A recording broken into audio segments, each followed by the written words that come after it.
Assalamualaikum dan selamat pagi saya ucapkan kepada semua audiens yang akan mengikuti kita punya program pada pagi ini. Pada pagi ini kita akan membincangkan topik berkenaan dengan amalan gaya hidup sihat. Okey, di sini kita ada jemput panel kita yang memang hebat orangnya. Saya akan memperkenalkan background panel kita ya. Okey. Panel kita yang kita jemput hari ini adalah Encik Muhammad Hafizuddin bin Baki. Beliau merupakan pegawai belia dan sukan Pejabat Pentadbiran Pertubuhan Belia Zon Utara. Baca sikit profil beliau ya. Beliau mempunyai pengalaman dalam bidang kejurulatihan strength and conditioning lebih daripada 10 tahun bersama dengan ISN. So, beliau juga pernah terlibat dengan sukan Commonwealth iaitu untuk tim judo pada 2014, tim sailing pelayaran pada 2015 dan Malaysian Rugby 7 pada 2017 dan sekarang untuk tim Bunga tim rugby daripada 2019 sehingga sekarang. Beliau juga merupakan komiti untuk anti-doping dari tahun 2021 sehingga 2023 untuk High Performance Committee Tim Rugby Malaysia. Okey.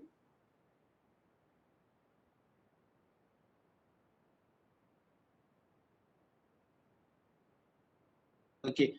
Dan untuk makluman semua, beliau sekarang juga sedang melanjutkan pelajaran peringkat PhD dalam bidang sport coaching di Universiti Pendidikan Sultan Idris.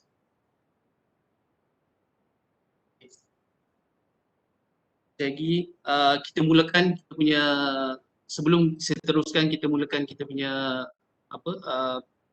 webinar kita pada hari ini dengan surah Al-Fatihah.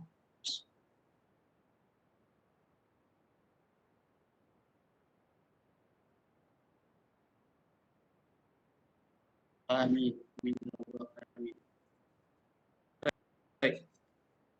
Untuk tidak membuang masa, saya akan menjemput Encik Hafizuddin untuk meneruskan kita punya membincangkan topik amalan gaya hidup sihat pada hari ini. Sebab semua orang tahu amalan gaya hidup sihat ni memang semua dah tahu, tapi kita akan tengok dari perspektif yang lain melalui Encik Muhammad Hafizuddin sebentar nanti. Baik, so dipersilakan Encik Hafizuddin. Assalamualaikum warahmatullahi wabarakatuh. Terima kasih Encik Muhammad Rizal Hashim di atas penerangan berkaitan dengan diri saya tadi. Okay, sebelum tu saya nak mengucapkan ribuan terima kasihlah kepada pihak penganjur Pusat Sukan Universiti Pendidikan Sultan Idris dan juga kepada penganjur-penganjur bersamalah kerana menjemput saya untuk memberi sedikit keterangan taklimat berkaitan dengan gaya hidup sihat. Okey. So saya akan cuba share skrin saya. Okey, baik. Apa yang dikatakan dengan gaya hidup sihat ni, kita terus masuk ke slide lah. Okay. So apa yang dikatakan dengan gaya hidup sihat ni adalah macam mana kita nak amalkan gaya hidup sihat dengan, terutama sekali sewaktu dengan pandemik dah lah. Okay. Kalau kita tengok saranan daripada KKM pun, amalan gaya hidup sihat ni dia terbagi kepada 5 perkara ataupun lebih lagi perkara. Okay. Antaranya adalah dari segi gaya senaman, okay, pemakanan seimbang, menangani stres, hindari amalan negatif dan juga menjaga kebersihan persekitaran. Okay. Tetapi apa yang saya nak tekankan lebih pada untuk topik hari ini adalah bagaimana kita nak amalkan gaya hidup sihat dengan cara senaman yang betul. Okay. So di sini nanti saya akan bagikan juga berkaitan dengan bagaimana kita nak dapatkan amalan hidup sihat tu sewaktu kita bekerja. Okey, contoh kalau kata kita bekerja pukul 8 hingga pukul 5 atau pukul 6. So macam mana kita nak make sure yang kita amalkan gaya hidup sihat tu walaupun di tempat kerja. Okey. dan juga beberapa strategi lah untuk amalan gaya hidup sihat sewaktu kita di rumah dan juga sewaktu orang kata apa amalan seharian kita. Sebab bila kita tengok kepada senaman ni, kalau ikutkan guideline, kebanyakannya akan pergi ke gymnasium ataupun pergi ke mana-mana park. Okay. So kat sini saya akan cuba sampaikan orang kata apa strategi mudah lah untuk kita nak make sure yang amalan gaya hidup sihat tu diamalkan walaupun di mana kita berada. Alright. So definisi daripada senaman tu sendiri adalah apa-apa aktiviti yang kita boleh buat untuk nak meningkatkan kadar nadi kita ataupun kita boleh lihat juga melalui kadar pernafasan kita yang mana dia akan berubah. Okay. So dan juga jenis-jenis senaman ni selalunya dia akan kita rancang dengan secara khusus lah mengikut kepada objektif-objektif yang kita nak. Okay, yang mana tujuan dia untuk nak meningkatkan kecergasan lah. Okay, terutama sekali kecergasan yang berkaitan dengan kesihatan kita. Okay, sebab saya takkan explain berkaitan dengan kaedah senaman sebab benda tu dah cover sebelum ni. Okay, cara pemakanan pun dah cover sebelum ni dengan topik yang sebelum ni. Tapi yang kat sini lebih kepada strategi. Okay. So kita lihat balik kepada komponen kecergasan. Kalau kita tengok komponen kecergasan ni dia terbahagi kepada dua lah. Okay, yang mana komponen kecergasan berkaitan dengan kesihatan dan juga komponen kecergasan berkaitan dengan kemahiran ataupun skill dalam sukan itu sendiri. Tapi kita lebih tekankan kepada 5 komponen ni lah yang berkaitan dengan kesihatan. Yang pertama adalah melalui kecergasan kardiovaskular. Keupayaan jantung kita untuk bekerja dalam tempoh masa yang lama. Seperti contoh, kalau kata kita dikendaki untuk nak melakukan satu aktiviti, contohnya macam berjalan laju ataupun brisk walk ataupun jogging dalam tempoh ataupun dalam jarak 2.4 km ataupun 1.2 km, 1.5 km dengan jarak-jarak yang tertentu yang memerlukan masa yang lama, adakah kita mampu untuk nak buat exercise tersebut? Okey, itu yang dikatakan dengan kecergasan kardiovaskular. Kemudian yang kedua adalah kekuatan otot, okey, iaitu keupayaan untuk kita mengangkat sesuatu beban dengan sekali angkatan. Okey, contoh macam kita di rumah dikendaki untuk ataupun gas habis.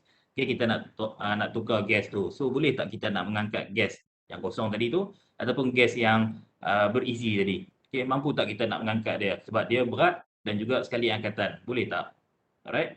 Kemudian ketahanan otot yang ketiga, iaitu keupayaan otot kita untuk nak mengangkat sesuatu beban dalam tempoh masa yang lama ataupun dengan jumlah angkatan yang berulang kali. Okey, itu yang dikatakan dengan ketahanan otot.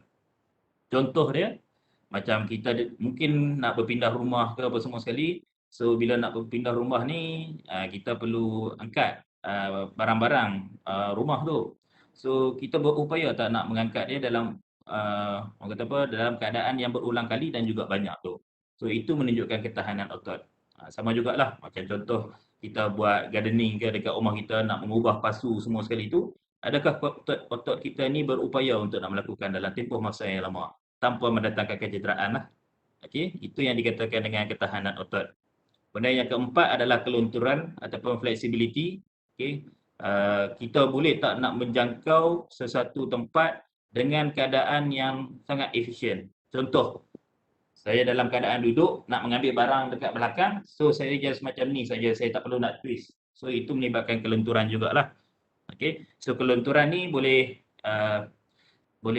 affected by pelbagai faktor lah, antaranya faktor umur. Semakin berusia kita, semakin kurang kelunturan kita.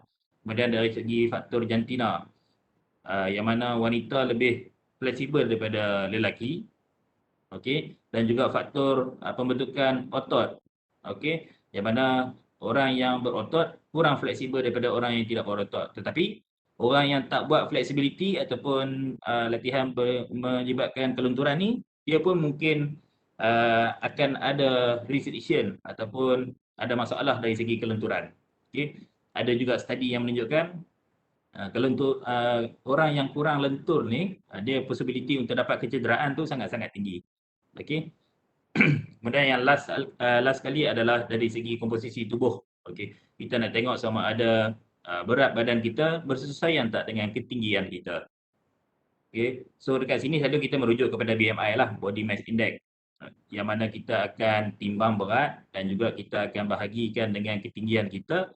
So kita akan tengok sama ada bersesuaian ataupun tidak. Okey. So untuk setiap umur dia akan berbeza lah, tetapi indikator yang selalu dikeluarkan oleh KKM adalah range antara 18 hingga 25 itu adalah indikator sebagai yang terbaik, komposisi tubuh yang terbaik. Tapi ada juga kaedah-kaedah lain yang kita boleh ukur untuk komposisi tubuh ni. Okey, antaranya macam saya yang bersukan, saya akan melihat kepada nisbah antara pinggang dan juga pinggul. Okey, kita panggil sebagai waist hip ratio. So saya akan buat ukur lilit dekat pinggang dan juga pinggul, kemudian akan bahagi 2, kemudian saya akan dapat numbers. So untuk yang lelaki disarankan untuk tidak melebihi daripada 0.9 ataupun 1, yang mana pada tahap yang average, dan juga yang untuk wanita kalau boleh tidak lebih daripada 0.85 ataupun 0.9. Okey. So indikator-indikator mudah lah untuk kita nak tengok sama ada berat badan kita ini bersesuaian ataupun tidak. Okey. Jika ada equipment yang berteknologi, kita juga boleh beli mungkin penimbang yang boleh ukur kita punya perakusan lemak. Iaitu adalah yang mana lagi lagi valid lah ataupun lagi sesuai untuk kita nak ukur, sebab bila kita amalkan gaya hidup sihat, penambahan berat badan mungkin akan berlaku disebabkan oleh penambahan otot. Okey, tetapi yang kita nak kurangkan adalah dari segi lemak dalam badan tu sendiri, peratusan lemak. So itu adalah lebih bersesuaian lah untuk kita nak ukur. So lebih kepada target untuk nak kurangkan lemak dalam badan instead of kita nak kurangkan berat badan. Okey. So bila target untuk nak kurangkan peratusan lemak badan ni dia lebih spesifik lah. Okey. So ini antara kebaikan amalan gaya hidup sihat, sebab kita tahu cara ataupun kaedah ataupun pilihan-pilihan senaman, tetapi selalunya susah untuk kita nak mulakan senaman tu sendiri. Okey, bila kita dah tahu berkaitan dengan kebaikan dia terhadap kesihatan, mungkin kita akan lebih bersungguh-sungguh untuk nak amalkan gaya hidup sihat. So kita tengok kepada 3 table ni. Okey, yang pertama sekali adalah kebaikan dia untuk kanak-kanak. Okey, ada rata-rata peserta pun ada memiliki anak. Okey, yang mana untuk exercise untuk kanak-kanak ni dia akan membuatkan tulang anak-anak lebih kuat. Okey, kemudian cognitive function, daya pemikiran, kardiovaskular akan lebih bagus dan juga akan dapat mengelakkan depression. Okey, selain daripada itu dapat mengawal juga berat badan untuk kanak-kanak. Okey, tambah pula kali ini zaman sekarang ni banyak dengan gadget. Okey, penggunaan gadget-gadget. So benda tu pun orang kata mengundang kepada kurangnya pergerakan di kalangan kanak-kanak. Okey. So bukan saja di kanak-kanak, untuk yang dewasa pun sama juga. Okey. So untuk yang dewasa, amalan senaman ni dia akan mengurangkan semua sekali penyakit-penyakit yang boleh menyebabkan kematian disebabkan oleh gaya hidup yang tidak sihat. Okey, antaranya stroke, heart disease, hypertension, diabetes, kemudian dapat kurangkan depression, cognitive function pun akan bertambah baik, kemudian masalah dari segi mental pun dapat dikurangkan, mental stress, mental depression, kemudian dia dapat meningkatkan kualiti tidur kita dan dapat mengurangkan kegelisahan kita. Dan selepas pada itu kita akan dapat kontrol berat badan kita dengan lebih baik.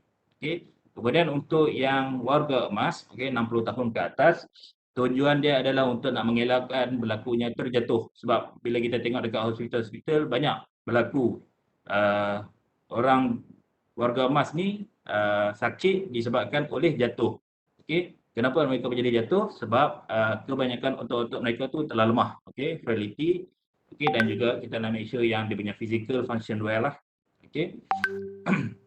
Untuk golongan dewasa, rata-rata peserta yang di dalam ni antara umur 19 hingga 60 tahun, yang mana kita galakkan untuk mengadakan exercise at least 150 minit dalam masa 1 minggu.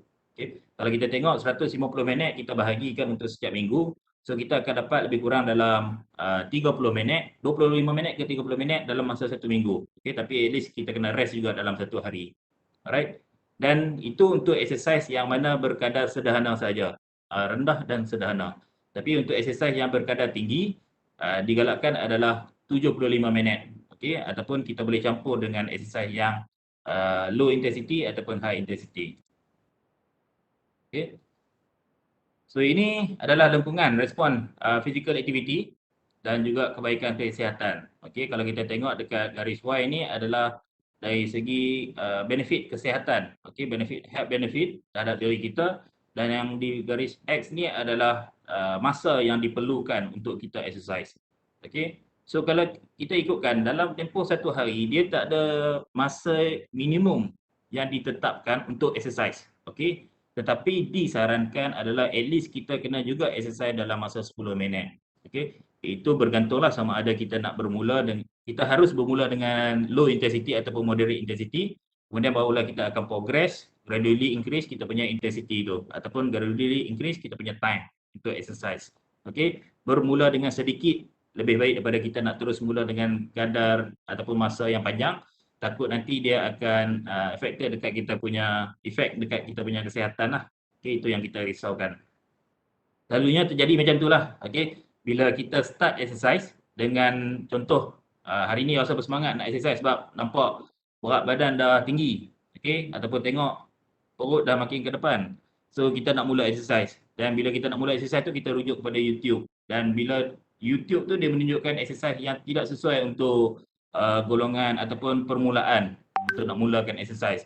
So bila kita buat juga badan kita baru nak adapt, dan lepas pada tu badan kita rasa sakit-sakit. Dan end up lepas pada tu seminggu rest. Okay, last kali habis macam tu saja. Sehari exercise, 5 hari rehat. So benda tu tak akan datangkan benefit lah terhadap kesihatan kita. Alright, lebih baik kita buat secara gradually, slow, dan lama-lama kita akan improve. Okay.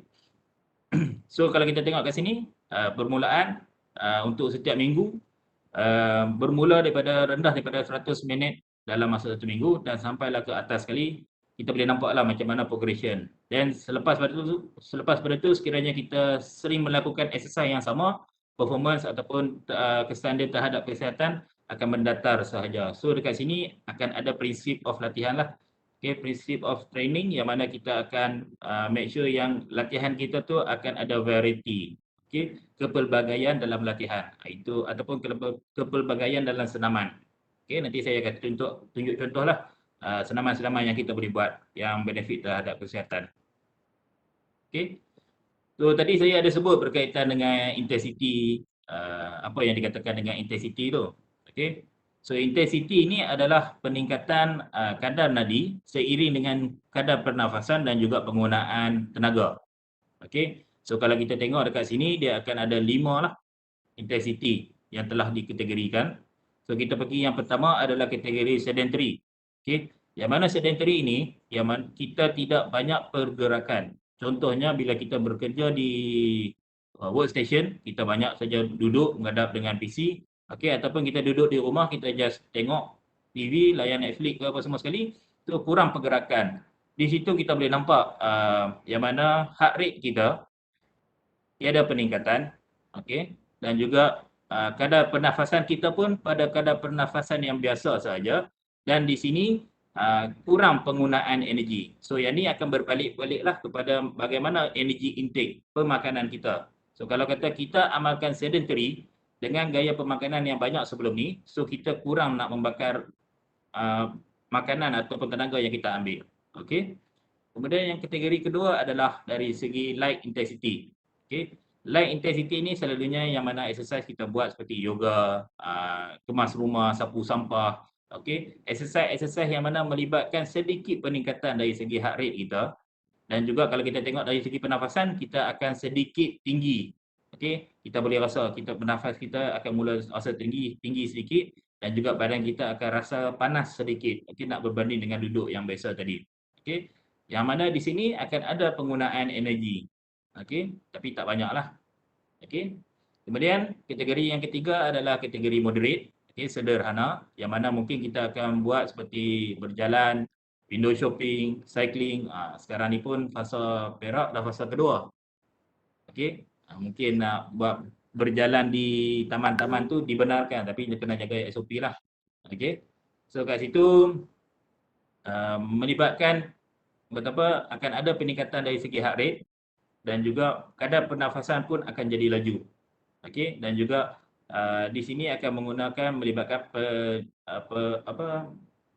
mengenakan penggunaan tenaga yang banyaklah. Okey. So kat sini. So bila ada penggunaan tenaga yang banyak, so kita akan burn kalori more lah daripada apa yang kita makan. Kemudian vigorous intensity, okey, seperti bermain bola, menari, zumba semua sekali, swimming, kemudian badminton, okey, yang ni yang mana kita boleh nampak kadar nadi kita lagi tinggi daripada yang berjalan yang biasa. Okey. Kemudian kadar pernafasan kita pun tinggi, yang mana kita boleh nampak kita boleh bercakap tapi tidak banyak sangat boleh bercakap. Bila kita cakap pun kita rasa mengah untuk nak catch up balik kita punya breathing pattern. Okey, kita nak catch up balik breathing kita. Okey, dan di sini menggunakan tenaga yang banyaklah. Okey, dan last sekali kategori yang terakhir adalah very vigorous. Okey, yang mana exercise yang membuatkan kita ni bila kita bernafas kita tak boleh nak bercakap langsung. Kalau kata boleh bercakap pun dia jadi mengah yang sangat-sangat. Okey. Itu yang menunjukkan yang intensity itu vigorous. Okey, very vigorous. Antaranya seperti kita buat sprinting ataupun kita buat hiking yang naik ketinggian yang tinggi, inclination dia, kemudian kita buat weight exercise ataupun kita buat tabata, okey, yang melibatkan bebanan. Okey, itu meningkatkan kita punya kadar nadi, kadar pernafasan dan juga akan meningkatkan juga energy consumption. So ini adalah jenis-jenis intensity senaman lah. Okey, yang mana kita boleh lihat melalui kadar yang mudah, iaitu melalui kadar nadi kita dan juga kadar pernafasan kita. So kita boleh tahu sama ada exercise tu tinggi ataupun tidak. Okey. Untuk setiap individu kadang-kadang dia berbeza. Boleh jadi juga yang perkara-perkara di bahagian moderate ni, kategori moderate boleh jadi vigorous untuk individu-individu yang tertentu disebabkan oleh adaptation daripada physical individu tu sendiri. Contoh, sebelum ni dia daripada group sedentary, dia tidak langsung exercise. Okey, kemudian tiba-tiba dia nak buat exercise. So exercise yang moderate ni pun boleh jadi high intensity dekat dia. Okey, so kat situ kita boleh tengoklah bagaimana kadar pernafasan dan juga kadar nadi dia. Okey. Alright. So ini pula adalah jenis-jenis aktiviti yang kita boleh lakukan yang mana dia benefit terhadap muscle function, okey, fungsi otot kita dan juga kebaikan terhadap tulang kita serta balance, okey, keseimbangan. Sebab kita merujuk kepada warga emas sebab kebanyakannya mereka ni masuk ke hospital ataupun mengalami masalah keseimbangan. Okey. So ini antara jenis-jenis exercise yang kita boleh buat dan juga memberi function lah. So first star ni menunjuk kepada low effect, second star yang bold ni menunjukkan kepada medium effect dan juga third star menunjuk kepada strong effect lah. Okay, so kita tengok kepada running. Jenis-jenis running ni ada banyak lah. Okay, jogging, okay, ada juga yang buat striding, jenis-jenis larian. So dia akan improve kita punya muscle function, kesihatan tulang dan juga akan improve juga keseimbangan kita. Tetapi untuk latihan yang melibatkan bebanan akan meningkatkan muscle fungsi otot tu dengan lebih besar lagi. Kemudian fungsi tulang sama juga, kesihatan tulang dan juga akan meningkatkan keseimbangan. Sama juga dengan senaman yang berupa aerobik ataupun circuit training. Okay, so yang ni termasuklah Tabata, HIIT semua sekali. Okay, so kat sini sama juga kesan dia macam dengan resistance training tadi. Untuk permainan-permainan seperti bermain bola dan juga racket squat, okay, so kat sini kita boleh nampak kesan dia terhadap improvement of power, improvement of muscle function dan juga bone health, okay, dan juga keseimbangan. Yoga Tai Chi, okay, memberi kesan juga, okay, kemudian menari, okay, Zumba ke Zeppelin ke, kemudian walking, brisk walk, okay, memberi fungsi otot, okay, kemudian sama juga dengan kesihatan tulang dan kurang sedikit untuk memberi kesan terhadap keseimbangan. Kemudian Nordic walking, okay, Nordic walking ni sekarang ni kalau tengok dekat Decathlon pun dia dah mula promote Nordic stick. Okey, yang mana dia berjalan sambil pegang stick dan tolak sekali. So kat situ akan ada involvement dekat bahagian upper body, tangan untuk tolak. So dia akan improve juga kelajuan waktu kita berjalan tu. Okay, so dia akan improve muscle function. Okay, dan juga bone health pun dia masih lagi tiada study lagi. Kemudian akan memberi juga keseimbangan. Okay, kemudian cycling. So kalau tengok dekat jenis-jenis exercise ni adalah jenis-jenis exercise yang selalu kita boleh buat. Okay, walaupun kita tak pergi ke gymnasium pun kita boleh buat dekat kawasan ataupun di sekeliling persekitaran kita. Okay, untuk resistance training ni kita boleh menggunakan beban-beban yang ada di sekeliling kita juga. Seperti contoh, kita guna bag. Okay, yang mana bag tu kita isi dengan buku-buku. So kat situ akan ada beban. So kita boleh buat melalui uh, apa benda yang ada di sekeliling kita saja. Okay. Okay, ini pula adalah kesan terhadap individu dan juga masyarakat. Okay. Kita akan cuba pergi detail tengok kesan dia terhadap bukti-bukti lah yang kita jumpai kat sini. Untuk kesan terhadap individu yang mana dia akan prevent of medical condition, okay, masalah-masalah kesihatan disebabkan oleh gaya hidup tidak sihat, kita dapat kurangkan, okay, kita dapat atasi, dan juga kita dapat kekalkan kekuatan kita, balance dan juga motor skill, okay, kemudian kita dapat juga manage medical condition, okay. Untuk statistik daripada National Health Mobility Statistic, saya tengok daripada 2016, kita dapat kurangkan pembelanjaan untuk kesihatan tahunan lebih kurang dalam RM850 setahun sekiranya kita dapat amalkan gaya hidup sihat, okey, sepanjang tahun. So pembelanjaan tu boleh jadilah kalau kata kita dapatkan rawatan-rawatan di hospital disebabkan oleh masalah kesihatan, oleh gaya hidup tidak sihat ni. So kita dapat kurangkan dengan yang banyak. Dan kita juga dapat improve kadar ketidakhadiran ke pejabat disebabkan oleh masalah kesihatan. Okay, kita dapat kurangkan juga yang tu. Alright. Kemudian dari segi mental well-being, so kita akan lebih enjoy dan juga gembira. Okay, kemudian kita akan juga dapat improve self-esteem dan juga dapat improve cognitive function. Okay, kemudian dari segi pembinaan diri individu itu sendiri, dia dapat develop soft skill, okay, impact on employment opportunities dan juga improve confidence and self-esteem. Okay, kemudian untuk sosial, kita dapat reduce isolation. Ini kita dapat kurangkanlah individu-individu yang suka menyendiri ni. Okay, kemudian kita akan dapat bringing people together from diverse background. Okay, orang yang pelbagai background yang berbeza pun kita dapat kumpulkan sekali dengan amalkan gaya hidup sihat. Kemudian kita akan promote engaging and civic trust. Okay, kemudian dari segi ekonomi, inilah employment and employability, sport tourism dan juga health sector saving, ini yang saya katakan tadi.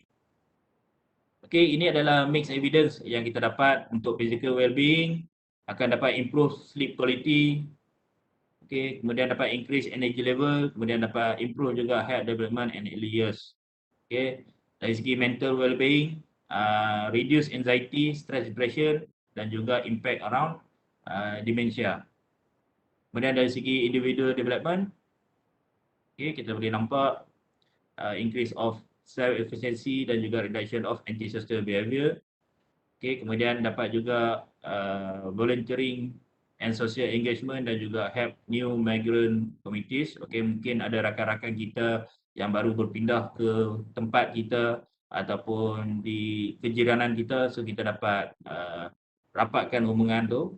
Okay, kemudian economic development. Okay, yang mana kita dapat kurangkan masalah jenayah. Ini antara studi-studi yang telah dijalankanlah kesan daripada gaya hidup sihat tu. Okay. So, kalau boleh, saya ada satu video. Okay. Kalau boleh, urus dia boleh share ke video yang pertama tu?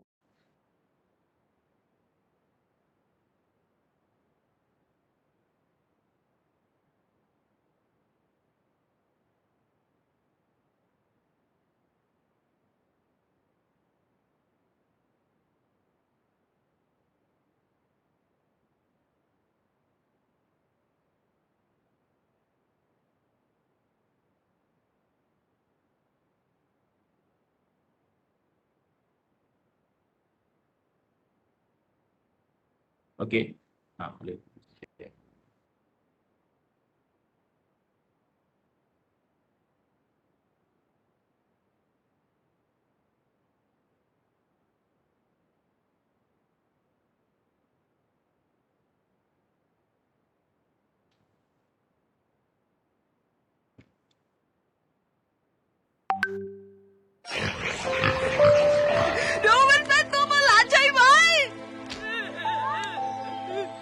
นเขามีบ่อน้ำศักดิ์สิทธิ์ตำนานเล่าว่า ผู้ใดแบกน้ำขึ้นไปเติมให้เต็ม เทพเจ้าจะปรากฏมามอบพรวิเศษ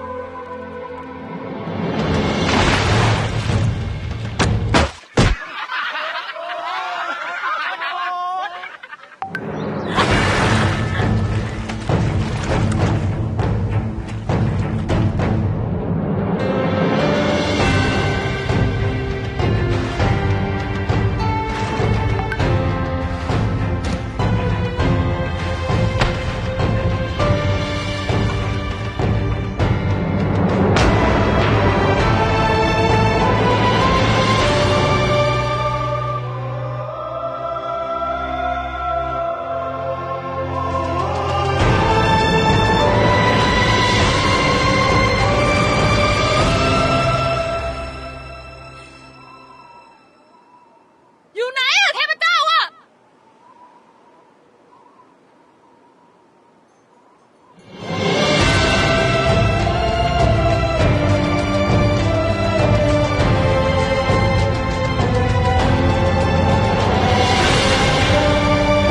ห้างหุ้นส่วนจำกัดเนเจอร์กิฟต์711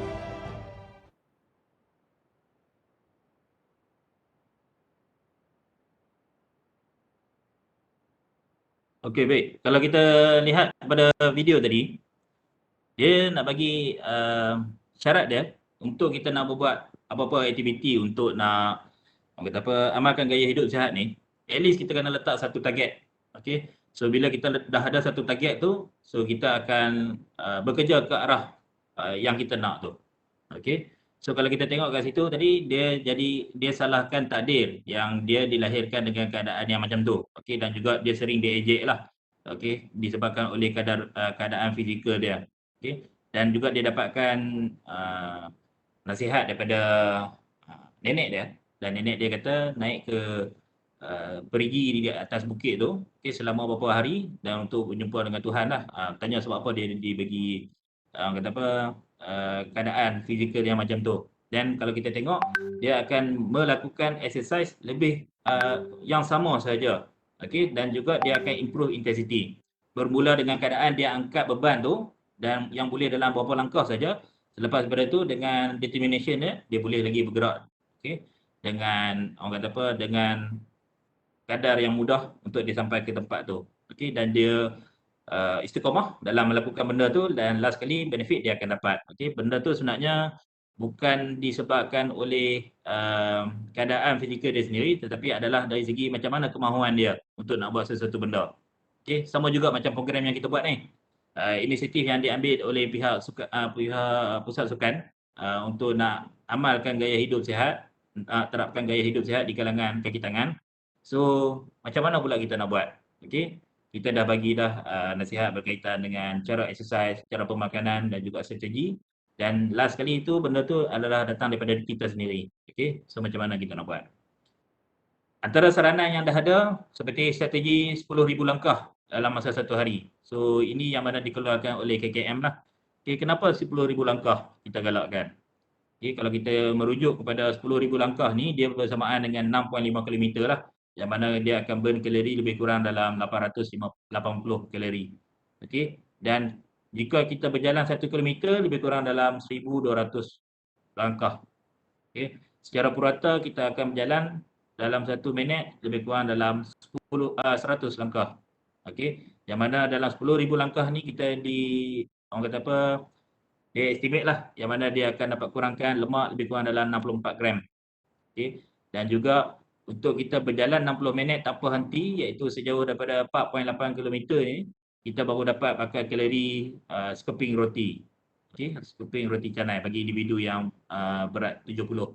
Okey, itu mengapa kita galakkan untuk buat 10,000 langkah. Okey, tapi kalau kata kita bekerja, agak sukar untuk nak mendapatkan 10,000 langkah.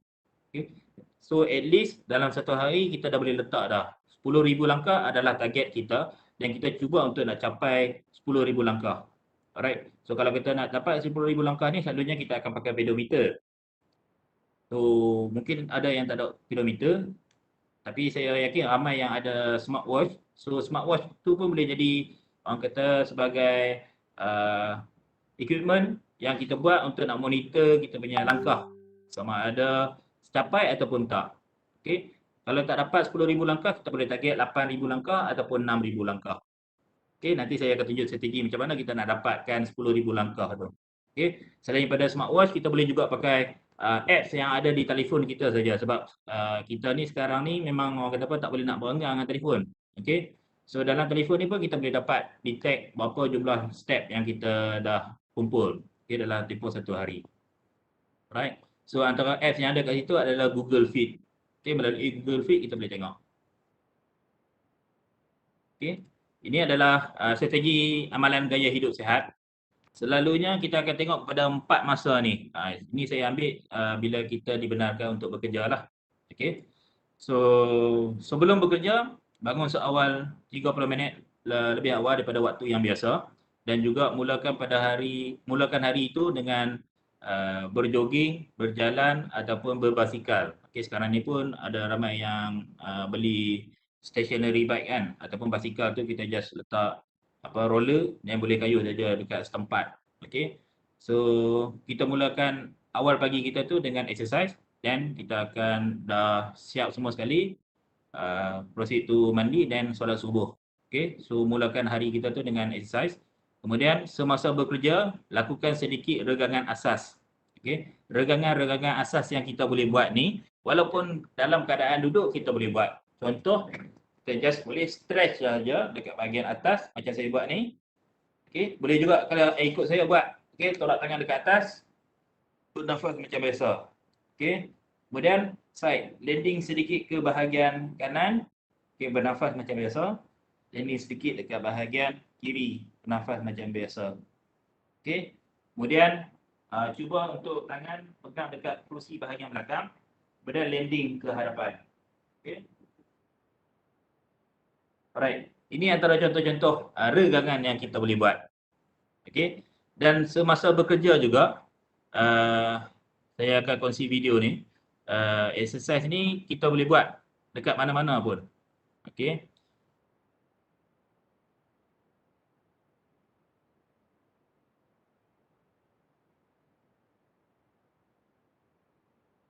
Okey, ini antara sewaktu bekerja tu lah yang mana kita boleh rest sekejap, break 5 minit dan kita boleh buat exercise ni. Okey. So yang ni pun akan meningkatkan kadar nadi kita. Okey, dia simple saja sebab kita tak nak terlampau lama sangat duduk. Kemudian ini exercise untuk nak kuatkan dekat bahagian tricep. Dalam masa sama kita akan improve kita punya kardiovaskular. Okey. So ini untuk upper back kita bahagian belakang. Okay, dan juga akan kuatkan juga dekat bahagian pinggang. Okay, ada pergerakan. So, tapi kalau nak buat ni kita kena rakan-rakan join sekali lah. Okay, kalau tidak nanti segan pun ada. Tapi tak ada masalah. Sebab kalau kita tak mulakan, benda ni takkan terjadi. Okay. So benda ni adalah untuk kebaikan kita, kebaikan diri sendiri. Okay, tak perlu untuk kita nak libatkan orang lain. Okay, kita mulakan dengan diri kita dulu. Okay. So ini pun dapat kuatkan dekat bahagian perut. Okey, dan juga kaki.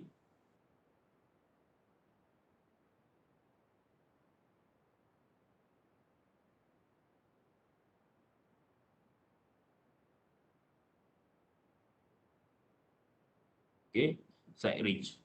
Okey, yang saya tunjuk tadi tu lebih pada keadaan duduk, ini semua sekali untuk keadaan berdiri. Okey, dan yang ni untuk nak kuatkan dekat bahagian chest, dia akan buat push up lah. Okey, incline push up. So boleh buat juga dekat bahagian dinding. Okey, tak ada masalah. Okey, kemudian side lunge untuk nak kuatkan dekat bahagian kaki.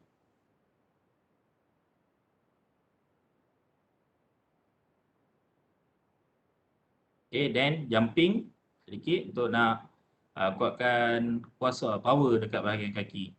Okey, just dapat pogo jumps pun dah okey dah. Okey, yang ni nak kuatkan dekat bahagian tangan dan juga bahagian chest. Tapi kerusi ni nak kena tengok betul-betul lah. Okey, takut kerusi yang beroda ni takut dia bergerak ke belakang. Okey, then banyakkan berjalan. Okey, Okey, antara stesen ke stesen.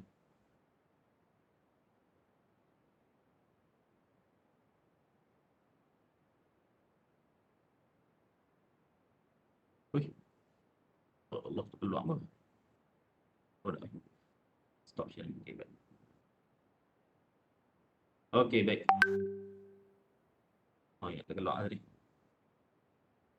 Okey. So yang tu semasa kerja, apa yang kita boleh buat. Okey. Kemudian sewaktu rehat tengah hari. Okey, untuk rehat tengah hari kalau boleh pilih tempat makan yang yang jauh lah. Yang mana jauh ni bukannya kata kita memerlukan pergerakan menggunakan kenderaan, tetapi pergerakan yang melibatkan kita perlu berjalan lebih kurang dalam 5 minit ke 10 minit. Okey, tapi dalam keadaan di Malaysia ni dia mungkin tidak sesuai lah sebab keadaan panas. Okey, tapi mungkin juga kita boleh ikut tempat-tempat yang berbumbung. So benda tu akan orang kata apa lebih convenient lah, lebih selesa lagi. Okey, kemudian atur jarak makan antara pagi, tengah hari dan juga malam tu. So janganlah kita terus jadikan sebagai brunch. Okey, pagi breakfast dengan lunch tu sekali. Okey, kalau boleh kena ambil juga makanan pagi tu. Okey, sarapan tu. Kemudian selepas pada waktu kerja ke gymnasium ataupun melakukan aktiviti fizikal bersama dengan keluarga. Okey, so aktiviti bersama dengan keluarga ni banyaklah. Gardening kita boleh buat sekali. Kemudian bermain bersama anak-anak. Okey, kemudian kita buat small sided game ke. So benda tu kita boleh create. Okey, sebab bila kita bersama dengan keluarga ni, hubungan antara keluarga pun akan lebih erat lagi. Okey, kalau kata yang bujang tu bolehlah ke gymnasium tu ataupun ke mana-mana park. Okey. So ini antara strategi macam mana kita nak dapatkan 10,000 langkah tu. Okey. First, pakai pedometer ataupun kita set dekat telefon kita, pakai Google Fit tadi. Okey. Kemudian amalkan berjalan di keliling office. Okey, kemudian berjalan keliling bangunan. Okey, mula-mula kita ambil office, kemudian kita try untuk blok to blok. Okey, kemudian naik turun tangga. Kalau kata ada lift, instead of kita ambil lift, baik kita menggunakan tangga. Okey. Kemudian jalan keliling blok, berjalan sambil bercakap. Bila kita berjalan sambil bercakap ni, kita akan kurang rasa penat tu. Okey. Dan selain daripada tu, kita juga boleh tengok macam mana kadar intensiti kita. Adakah kita berjalan tu pada kadar intensiti yang tinggi ataupun yang rendah. So melalui percakapan tu kita boleh nampak. Okey. Kemudian ambil waktu weight break. So weight break selalunya kita akan ambil masa lebih kurang dalam 20 minit ataupun 30 minit selepas pada kita duduk terlampau lama sangat dekat workstation. So kita akan break dan kita akan buat weight break. Weight break ni sama ada kita menggunakan bag ataupun beban yang ada di sekeliling kita. Macam contoh saya ada beban ni. Saya just buat weight break saja. Okey, just buat lifting, shoulder press. Okey, just simple saja. Okey. Kemudian kita juga boleh menggunakan bag, kita juga boleh menggunakan towel ataupun baju, jaket yang ada di sekeliling kita. So kita boleh buat exercise. Okey. Kemudian kerjakan perut. Untuk kerjakan perut ni, dalam keadaan duduk pun kita boleh kerjakan perut. Okey, macam exercise yang saya tunjuk tadi tu pun boleh buat. Ataupun kita just duduk tegak dan buat crunches. Okey, duduk tegak buat crunches macam saya buat ni.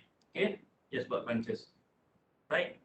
So kerjakan perut. Okey, sentiasa kerjakan perut dan juga dalam keadaan diri kita boleh keraskan perut kita. Okey, yang ni yang mana yang lelaki selalu nak kurangkan masalah perut hadapan ni.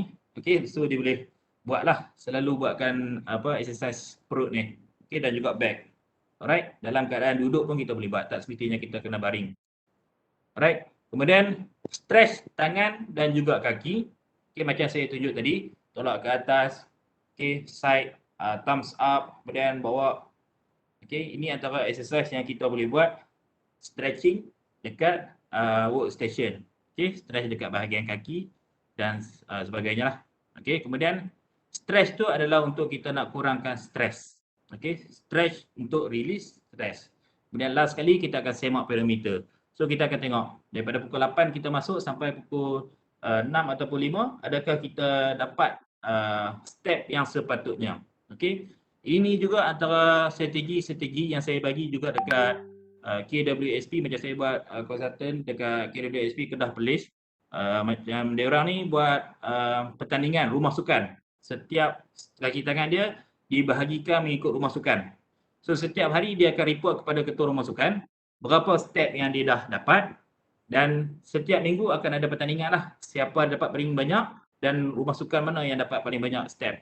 Okey, so ini antara amalan gaya hidup sihat yang dia implement dekat tempat kerja dia. Okey, so kat situ boleh nampak lah yang mana penggunaan lift ni hanya untuk pengunjung sahaja. Kalau kata kaki tangan ni memang banyak sangat menggunakan tangga. Okey. Alright. So ini mungkin kita boleh share satu lagi video ke? Video yang kedua.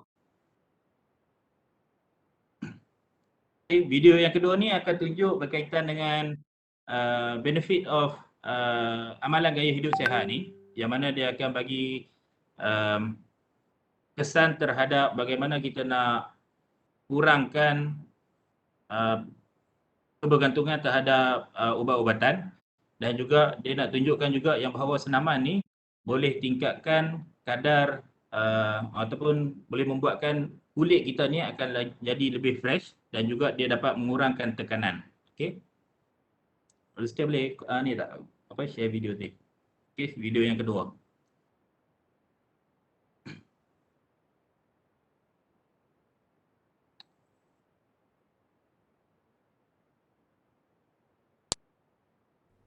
คุณทรงเกียรติรับยาค่ะ คุณทรงเกียรติใช่ไหมคะ ครับ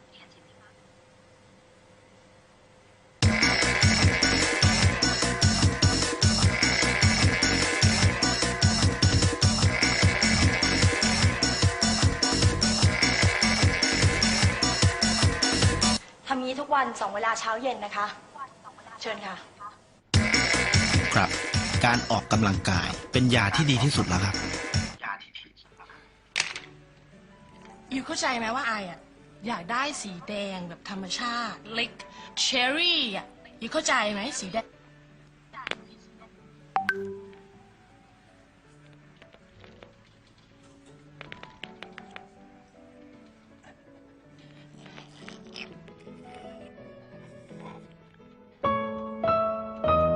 ครับ การออกกำลังกายทำให้ผิวพรรณเปล่งปลั่ง แดงเป็นธรรมชาติครับ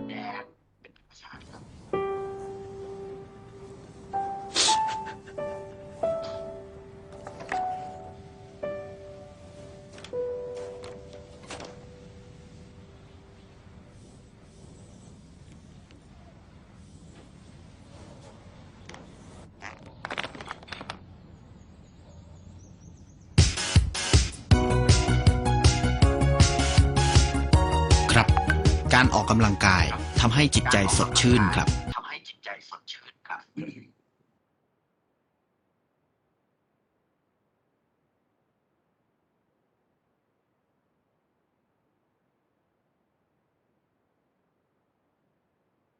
Okey, kalau kita tengok tadi dengan amalan gaya hidup sihat, kita akan kurang kebergantungan dekat ubat-ubatan. So, kalau kata antara pil yang paling bagus sekali di dunia ni, kalau kata kita boleh buat adalah pil gaya hidup sihat. Okey, dengan gaya hidup sihat tu kita dapat kurangkanlah semua sekali. So, kalau kita tengok individu yang first tadi tu dia berasa lemah. So, untuk nak buat dia tidak rasa lemah lagi adalah dengan amalkan gaya hidup sihat saja. Tengok farmasis tu beritahu buat exercise ni 2 kali sehari ataupun 3 kali seminggu. Okey, untuk exercise tu. Okey, sama juga apa yang kita buat ni. Okey. Okey, ini antara guideline yang saya ambil daripada UK's Physical Activity Guideline, yang mana benefit dia kalau kita tengok untuk kanak-kanak yang berumur 5 tahun yang ke bawah, yang mana dia akan build up relationship and social skill, okay, health and weight management, kemudian brain development, kemudian improve sleep, improve development of muscle and bones, okay, dan juga encourage movement and coordination. Okay, yang mana kita galakkan 180 minit dalam masa satu hari untuk kanak-kanak yang berusia 5 tahun ke bawah. Okay, 150 minit ni lebih kurang dalam 2 jam setengah lah. Okay, so kita nak galakkan mereka ni amalkan gaya hidup sihat. So antara exercise ataupun aktiviti yang mereka boleh buat seperti bermain di playground, jumping, climbing, okay, permainan-permainan yang kotor seperti dia main play-doh ke, tepung, pasir, Okey, kemudian ada element of throwing and catching, yang ni yang mana kita buat untuk nak improve dia punya coordination. Okey, skipping, kemudian object play, Lego ke, okey, untuk dia nampak susunan semua sekali. Okey, kemudian menari, okey, permainan-permainan yang melibatkan equipment yang lain.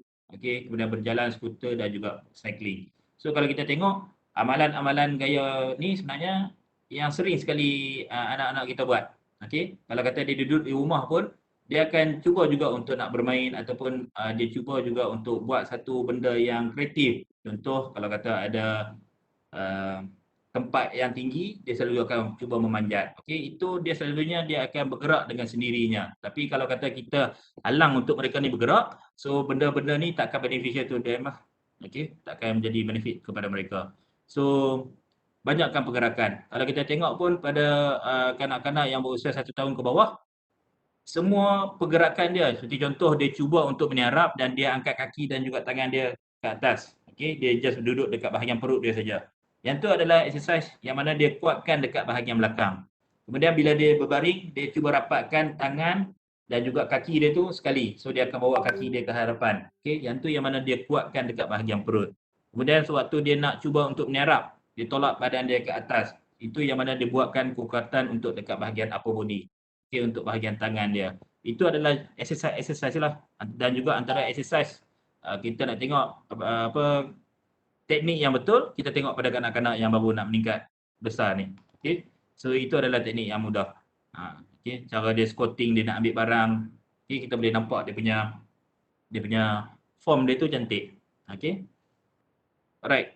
Untuk kanak-kanak yang di bawah remaja di bawah 18 tahun, okey, 5 hingga 18 tahun, yang mana benefit dia kita boleh nampak kat situ akan improve concentration dalam pembelajaran, improve fitness dan juga kesihatan. Okay, kemudian develop dia punya coordination, strengthen dia punya muscle dan juga bones dan juga improve sleep quality. Okay, yang mana kalau kita tengok sekarang ni remaja-remaja banyak bergantung kepada gadget. Okay, dan juga dia punya eyes to screen tu terlampau lama sangat dan juga kat situ ramai yang tidur lewat dan juga ada juga yang tidur tidak cukup. Okey. So yang tu akan efek terhadap dia punya kesihatan dan juga kecergasan. Okey, dan juga akan menyebabkan juga berlakunya peningkatan berat badan yang tidak terkawal. Okey. So apa yang kita galakkan kepada mereka ni adalah target untuk 60 minit setiap hari, okey, untuk setiap minggu. Okey. So mereka ni boleh saja buat apa-apa aktiviti yang boleh meningkatkan kadar pernafasan dia dan juga membuatkan badan dia berpeluh. Apa-apa saja aktiviti. So kita boleh nampaklah kat sini. Okey, yang mana aktiviti yang digalakkan untuk buat hari-hari seperti yang berwarna kuning, iaitu digalakkan untuk sering bermain dengan rakan-rakan dia ke apa. Okey, bukannya main video game tapi lebih kepada pergerakan physical activities. Okey. Kemudian berjalan ataupun berjogging. Okey, kemudian berbasikal, aktiviti travel yang memerlukan dia berjalan, okey, ataupun pergerakan aktiviti. Kemudian swimming, skating, okey, ataupun bermain sukan untuk kesihatan dan juga PE education. Kemudian untuk skipping, climbing, workout dan dance ni dia boleh buat 2 kali seminggu ataupun 3 kali seminggu. Okey, yang berwarna minggu ni. Okey, yang ni yang mana kita buat untuk nak develop dia punya movement skill dan juga nak kuatkan otot dan juga tulang dia. Okey. So untuk nak make sure yang remaja-remaja ni kuat adalah kita kena banyakkan mereka bergerak lah. Okey. Kemudian untuk golongan dewasa 19 tahun hingga ke 60 tahun, okey, yang mana kita boleh nampaklah kesan-kesan dia terhadap kesihatan, yang mana dia akan improve kita punya kualiti tidur, dapat juga maintain berat badan yang terbaik, yang sihat, dapat manage stress dan juga improve quality of life. Okey, antara study-study yang telah dibuat, bila kita amalkan gaya hidup sihat ni, kita dapat kurangkan 40% untuk kebarangkalian untuk nak dapat penyakit diabetes. Okey, kemudian 35% untuk nak dapat cardiovascular disease, 30% untuk kebarangkalian untuk terjatuh dan juga depression, dapat kurangkan 25% untuk nak dapatkan untuk dapat penyakit-penyakit sendi dan juga sakit belakang, dan juga dapat kurangkan 20% untuk penyakit kanser. Okey. So adakan pergerakan sedikit tu baik, Tapi kalau kata ada lagi pergerakan yang banyak, itu adalah yang lebih terbaik. Okey. Dan tiada alasan yang menunjukkan bahawa telah terlambat untuk kita nak buat exercise. Dan setiap exercise yang kita buat, every minute counts lah. Okey. Ini antara guideline yang kita bagi tadi. Yang mana untuk 150 minit, kita galakkan untuk setiap minggu. Okey, kumulatif kita boleh nampak lah. Okey, target untuk minggu ni yang pertama kita target 150 minit. So kita akan planning untuk setiap hari tu macam mana. Dan at least satu hari akan rest. Okey. So antara yang moderate intensity, dia galakkan brisk walk, cycling, okey, swimming. Kemudian kita juga boleh buat 75 minit sekiranya kita buat vigorous intensity seperti contoh larian, okey, bermain sukan ataupun buat weight training. Okey. Untuk nak kuatkan badan, kita buat gym ataupun resistance training, yoga ataupun carry heavy bags, okey, 2 kali seminggu. Okey, kemudian kurangkan pergerakan sedentary ataupun sedentary time, yang mana kurangkan untuk duduk sahaja. Dan juga untuk orang yang dewasa, kalau boleh buatlah pergerakan seperti contoh bermain bowling ke ataupun permainan-permainan yang kurang berisiko. Contoh kalau kata yang warga emas, janganlah pergi main permainan yang berbahaya macam rugby ke apa. Okey. So main yang low intensity dan tidak mungkin akan mendatangkan kecederaan. Menari, tai chi, okey, 2 kali seminggu. So kalau kita tengok setiap exercise ni, kita keluarkan yang bahagian ni, 2 kali seminggu untuk moderate intensity, 2 kali seminggu untuk vigorous intensity, 2 kali seminggu untuk improve balance. So dah cukup dah exercise untuk dalam tempoh seminggu. Okey, ini antara yang mana kita galakkan lah untuk amalkan gaya hidup sihat dan juga strategi exercise, pilihan-pilihan exercise yang kita boleh buat. Okey. So memandangkan sekarang ni orang kata apa, masih lagi dalam fasa yang mana kita kena jaga SOP.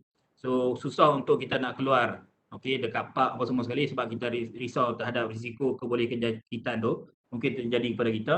So ini antara application yang kita boleh guna pakai. Okey, menggunakan application yang ada di dalam telefon kita saja, Android dan juga iPhone kita boleh guna. Okey, antaranya adalah Flycase dan juga Arcade Action.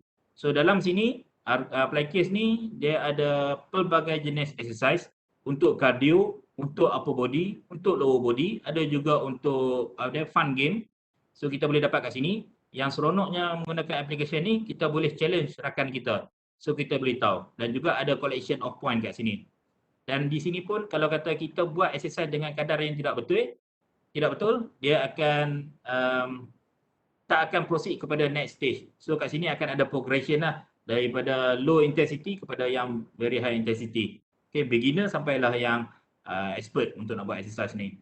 Sama juga dengan Arcade Action, dia ada exercise yang untuk bersesuaian untuk orang dewasa dan ada juga yang untuk kanak-kanak. So bila ada kanak-kanak punya movement, dia akan ada lebih pada lebih interaktif punya inilah games, okey, dan juga lebih fun. So ini antara mobile apps yang kita boleh guna untuk nak buat training. Okey, ini antara challenge yang kita boleh dapat, antaranya seperti Strava challenge. So kat sini mungkin ada inisiatif daripada pihak penganjur untuk create satu Strava challenge daripada pusat sukan. So kat sini bolehlah letakkan contoh minggu yang pertama kilometers ataupun distance challenge. So kita letak contoh minggu yang pertama 50 km challenge. So ada tak yang dapat 50 km tu? Okey, so ini antara yang kita boleh buat lah. So kat sini antara exercise yang kita boleh buat riding, running, swimming, hiking, walking. Okay, so kita boleh buat kat sini. Kita create group, so kita akan dapat. Sebab bila ada challenge daripada rakan, so kita akan lebih motivate. Okay, akan ada peer support dekat situ juga. Sebab bila kita buat sendiri-sendiri ni, kadang-kadang kita demotivate. Okay. So ini antara yang kita boleh buat lah. Kemudian, ini sekiranya kita nak buat sendiri, iaitu menggunakan Google Fit saja.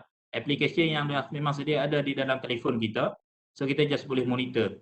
Okay. So kita boleh tengok berapa minit dah kita buat active movement. Okay. Dan kita boleh nampak juga collection of point. Okay. Jumlah kalori.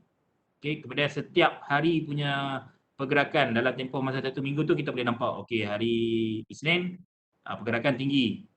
Selasa okay tinggi. Hari Rabu rendah. Mungkin ada sebab yang tertentu. So kat sini kita akan plan well lah. Dan kita juga boleh track kita punya pergerakan. Okay, just melalui Google Fit sahaja. Benda dah ada di dalam telefon kita. Okay, dan ini yang mana lebih berstruktur lagi lah. Yang mana kita buat Google Meet training. Selalunya yang ni kita buat untuk atlet. Okay, sebab bila atlet dia ada support juga. Dan juga kita nak tengok sama ada teknik dia betul ataupun tidak. Dan ada juga yang group exercise yang buat yang ni. Saya pasti juga yang di daerah Tanjung Malim pun, di UPSI pun ramai atlet-atlet ataupun pelajar-pelajar sains sukan ada buat group exercise yang menggunakan secara virtual ni. Okay? Sebab bila secara virtual ni mereka akan tengok dengan lebih detail lagi dari segi pergerakan kita, teknik kita buat, kemudian intensity yang kita buat adakah sama ataupun tidak. Okay? So benda ni orang kata apa, sangat-sangat baguslah. Alright? Ini antara contoh-contoh kaedah yang kita boleh buat. Alright? Okey, ini pula adalah langkah bijak antara cabaran-cabaran yang kita boleh buat selain daripada cabaran yang 10,000 langkah tadi. First kali adalah cabaran tandas. Yang ni yang agak kelakar sikit lah. Okay, tapi kita boleh buat untuk nak dapatkan step tu. Cabaran tandas ni selalunya kita akan pilih tandas yang jauh. Ni selalunya dekat ni lah, dekat workstation. Contoh kita bertugas di level bawah. Okay, ground level. Dan kalau kata kita nak pergi ke tandas, jangan cari tandas yang dekat, sama ada satu level dekat atas ataupun yang jauh. Okey, yang seberang.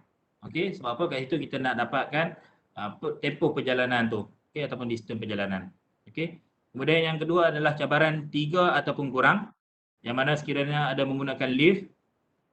Contoh kita nak pergi ke tingkat 3, so kita kena menggunakan tangga. Okey. So kalau kata contoh kita pergi ke mana-mana yang ada tempat yang lebih tinggi, contoh kita nak pergi tempat tu level 7. Okey, so naik sampai ke tingkat 3 menggunakan tangga, kemudian barulah menggunakan lift. Okey. Kemudian cabaran kalori, instead of kita nak menggunakan lift, better kita menggunakan tangga.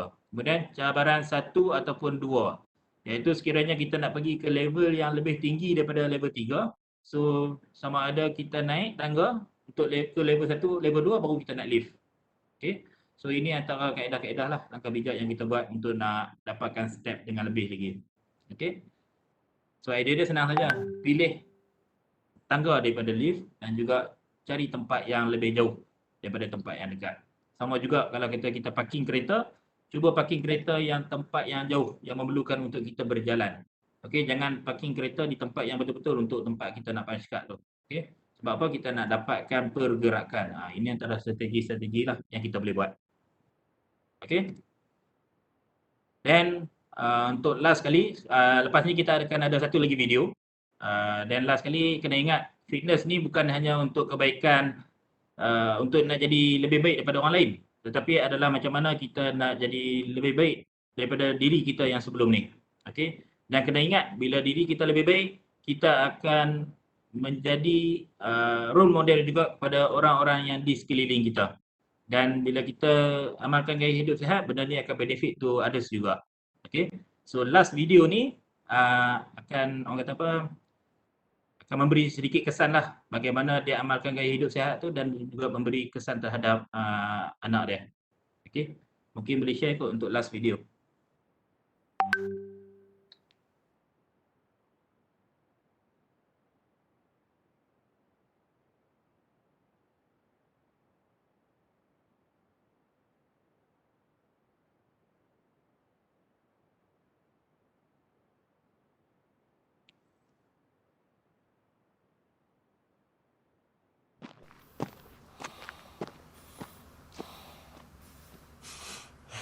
คุณว่าแปลกไหม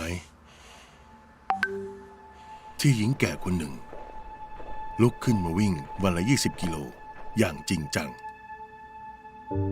คุณคิดว่าเธอทำแบบนั้นเพื่ออะไร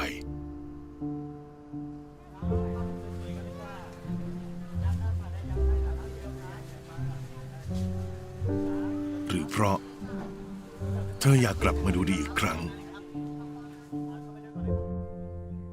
หรือทำเพื่อสุขภาพของตัวเอง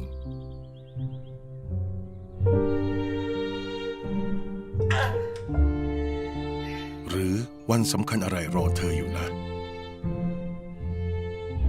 หรือเธอกำลังมีความรัก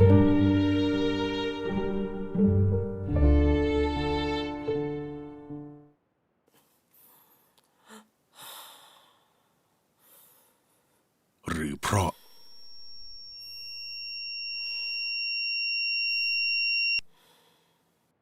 คุณป้าครับ คุณป้าครับ เราเหลือเวลาอีกไม่มากแล้ว แล้วไตของอีฉันเปลี่ยนให้ลูกชายอีฉันได้ไหมคะ นางหวัง ลูกชายเธอป่วยเป็นโรคไตระยะสุดท้าย วิธีการรักษาที่ดีที่สุดคือการปลูกถ่ายไต แต่การปลูกถ่ายไตไม่ใช่เรื่องง่าย ร่างกายของผู้ให้และผู้รับต้องเข้ากันได้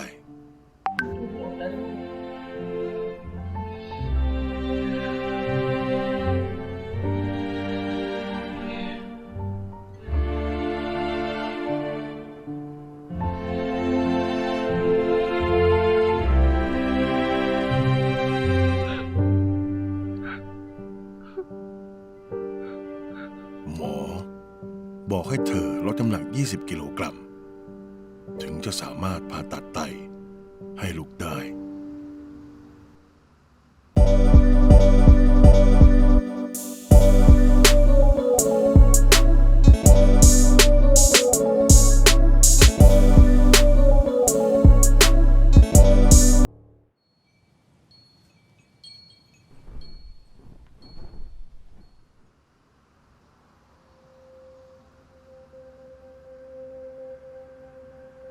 นางหวังบอกว่า ตลอดชั่วชีวิตของเธอไม่เคยคิดที่จะลดน้ำหนักจริงจัง เธอไม่คิดอยากจะดูดี ไม่กลัวตาย และไม่มีผู้ชายคนไหนเลย ที่ทำให้เธอยอมได้ทุกอย่าง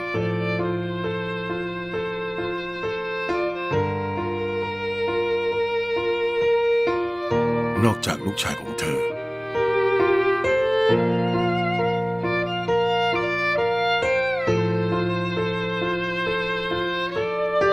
คุณป้าพร้อมใช่ไหมครับ ไม่มีอะไรน่ากลัวไปเกินกว่า การต้องเสียลูกชายสุดที่รักคนเดียวไปนะคะ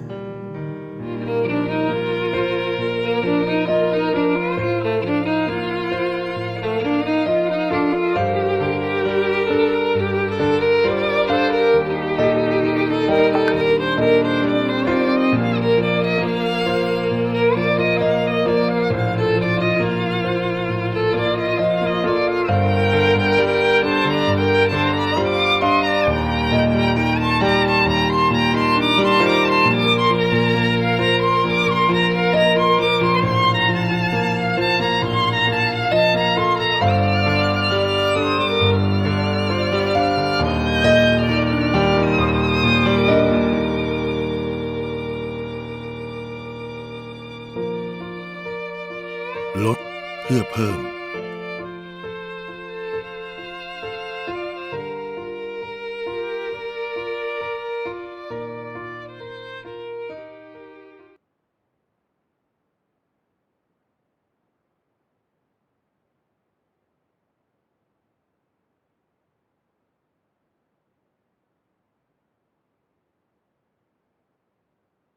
Okay.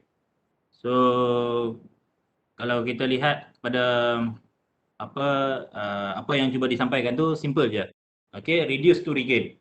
Okay, dan bila kita reduce banyaklah antara regain dia adalah dia gain love daripada anak dia. Sama juga dengan kita. So kalau kata kita ada masalah kesihatan, so mungkin kita perlukan untuk amalan gaya kesihatan ni, gaya hidup sihat ni, untuk kita nak dapatkan kembali waktu yang kita boleh dapat bersama dengan anak-anak. Okay, so kena letak satu target dan at least target tu kita akan pergi ke arah tu dan benda tu akan lebih mudah lagi. Okay, macam saya lebih pada target untuk bila anak saya dewasa, saya akan nak bermain dengan mereka juga. Okay, so kat situ antara target lah yang mana saya letak. Alright, so selesai untuk sesi saya tadi berkaitan dengan taklimat berkaitan dengan gaya hidup sihat dan juga strategi-strategi amalan gaya hidup sihat yang kita boleh implement dekat tempat kerja ataupun di mana-mana kita berada. Dan sekiranya ada apa-apa soalan, bolehlah untuk bertanya. Okey, Cik Liza.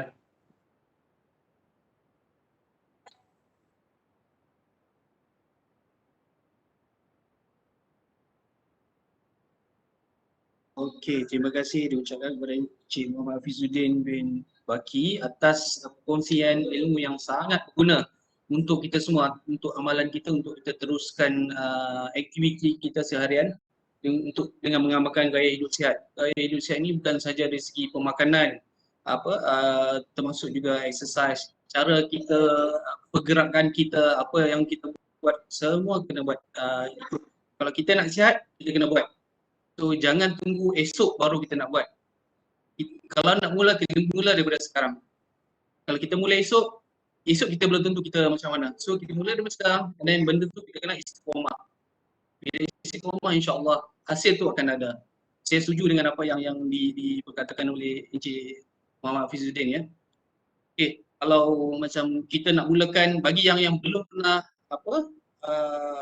buat exercise walaupun sikit-sikit, mulakan dengan yang intensity yang rendah dulu.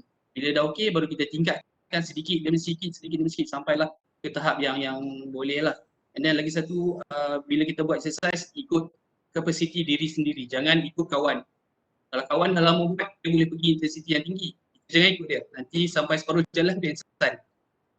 Okey, baik, untuk sesi Q&A ni, kejap lagi kita akan buka soalan untuk siapa-siapa yang ada soalan.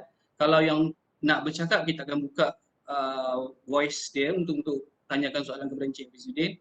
Kalau yang malu nak tunjuk muka, tak nak dengar suara, boleh type di ruangan chat di sebelah tu untuk soalan, dan saya akan ajukan soalan tersebut kepada Encik Hafizuddin. Ada soalan yang ingin dikemukakan kepada Encik Hafizuddin?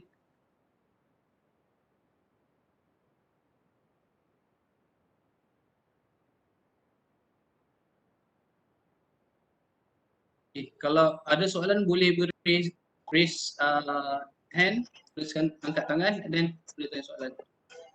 Silakan.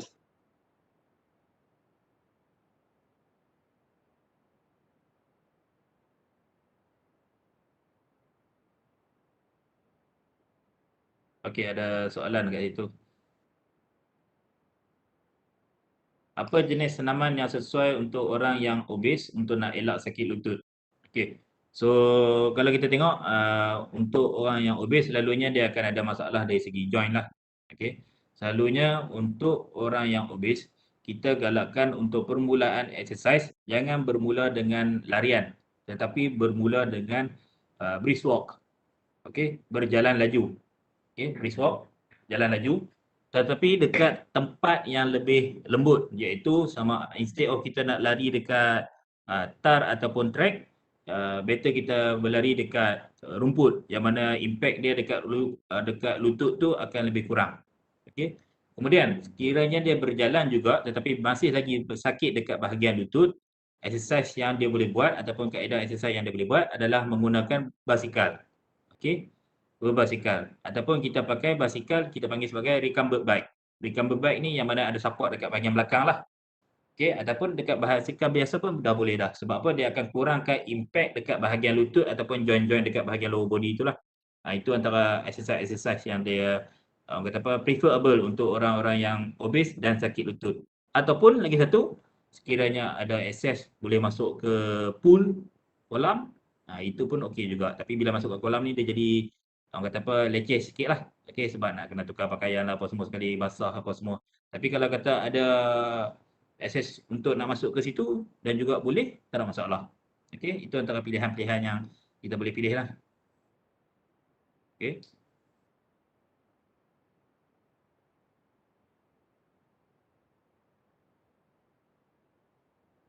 Okay, bagaimana untuk nak cepatkan muscle healing selepas daripada exercise? Adakah minum protein ni membantu? Okey.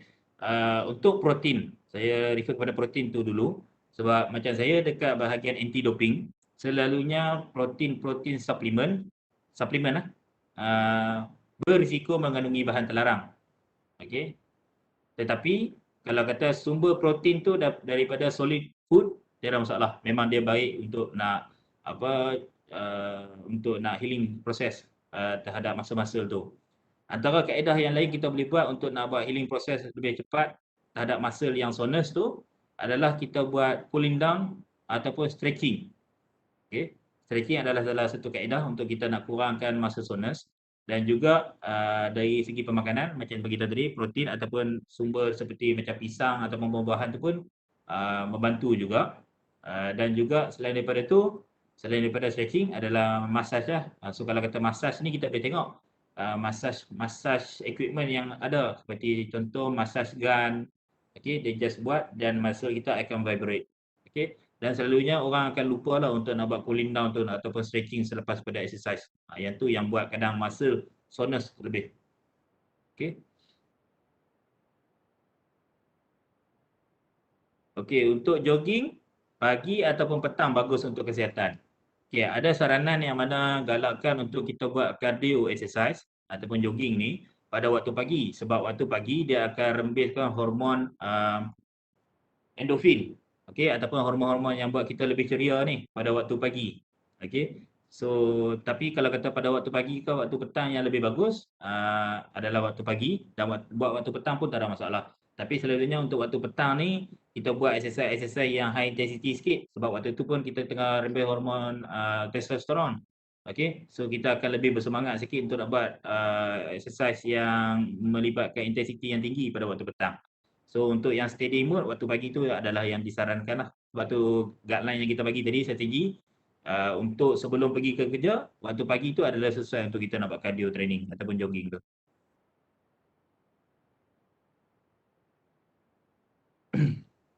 Kemudian apakah kesan negatif terhadap orang yang suka workout secara berlebihan tetapi seorang itu tidak mengambil berat cara pemakanan ataupun menahan lapar? Ini antara yang benda yang selalu terjadi lah. Kalau kita tengok dekat mana-mana suggestion pun, dari segi pemakanan dan juga exercise, selalunya kita galakkan amalan dia adalah secara sederhana. Okey, sebab kesan terhadap kesihatan sekiranya kita workout secara berlebihan ni, dia akan beri kesan yang negatif juga. Okey, contoh yang lain ada yang terjadi kepada atlet-atlet lah, yang mana saiz jantung dia lebih besar dan benda tu akan menyebabkan masalah terhadap masalah fungsi dari segi jantung tu sendiri. Yang ni mungkin bahagian medical akan terangkan dengan lebih detail lah.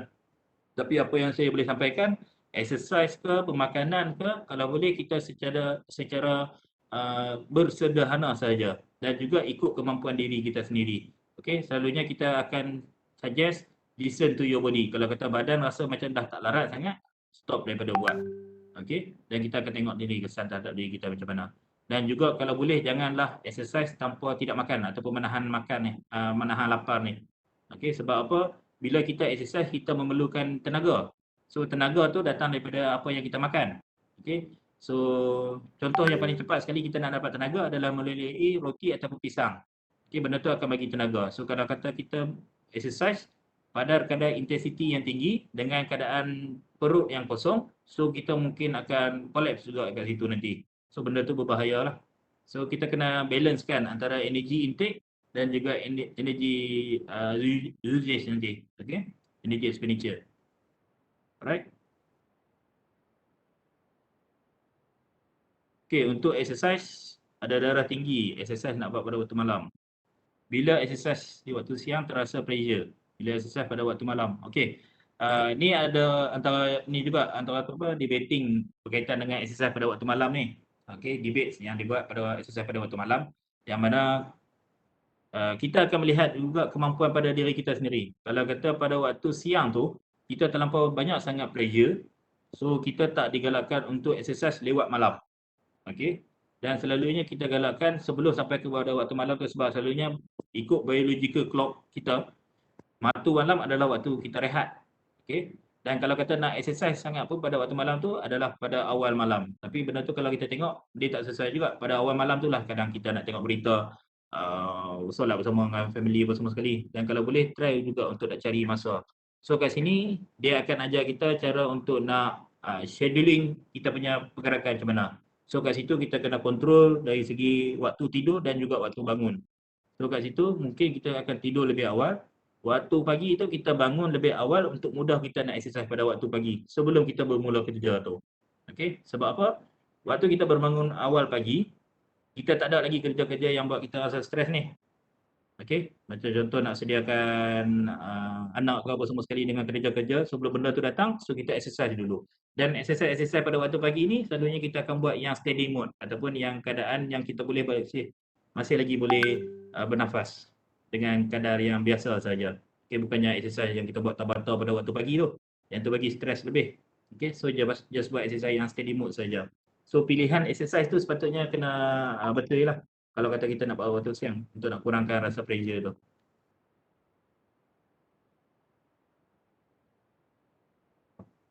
Betul ke lemak terkumpul dekat bahagian pinggul bila banyak duduk?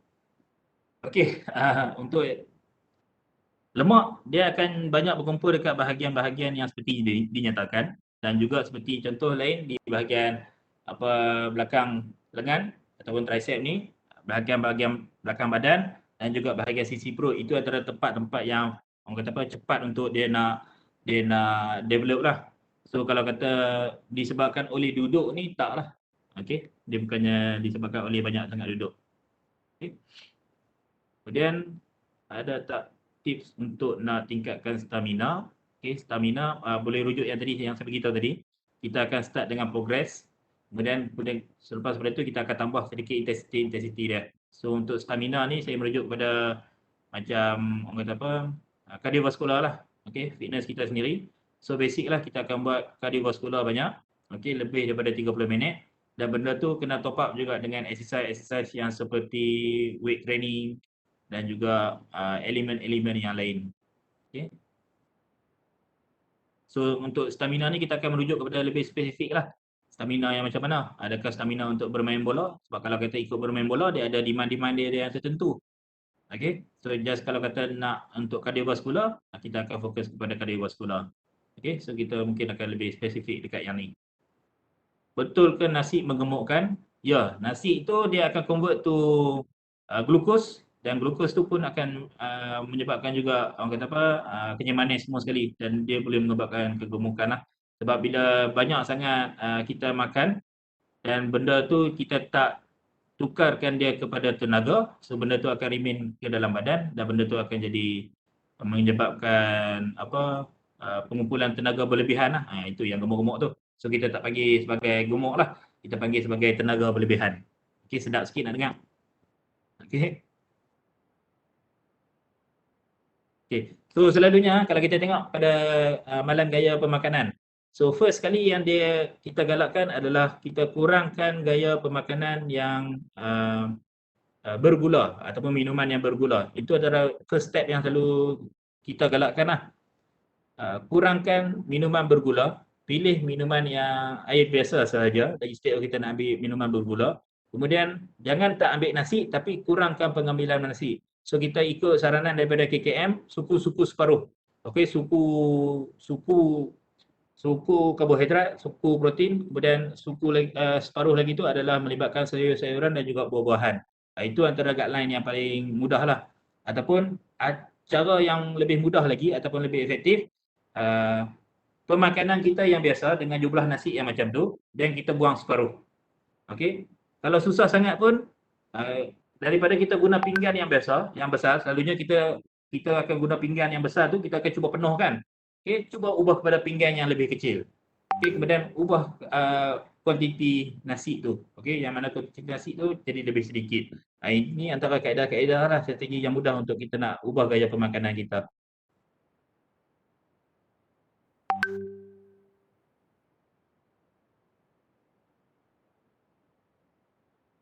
Okey, untuk jogging setiap hari tanpa rehat untuk recovery ada efek negatif tak? Okey, untuk exercise, apa exercise pun kalau kita tengok dekat high performance pun, kita kena make sure akan ada kepelbagaian dalam latihan dan juga resting in between. Okey, resting in between sama ada contoh 2 hari saya buat kardiovaskular ataupun saya buat jogging. Mungkin hari yang ketiga tu saya akan stop daripada buat kardiovaskular tadi, saya akan buat fokus kepada latihan yang fokus kepada kekuatan ataupun muscular endurance. Yang tu kepelbagaian tu akan memberi kesan lebih baik lagi kepada tahap kesihatan kita tu. Okey. Kalau kata dia nak jogging hari-hari, mungkin dia akan ubah cara jogging tu. So jogging daripada continuous jogging, contoh 30 minit jogging non-stop, mungkin dia boleh ubah kaedah jogging interval. Contoh, dia jogging ataupun striding 5 minit, then rest 2 minit, then tambah lagi 5 minit. Itu antara kaedah-kaedah yang kita boleh buat. Exercise yang sama, cuma kaedah dia aja yang kita ubah kat situ. Okay, kepelbagaian jenis latihan tu. Kita galakkan untuk ubah juga.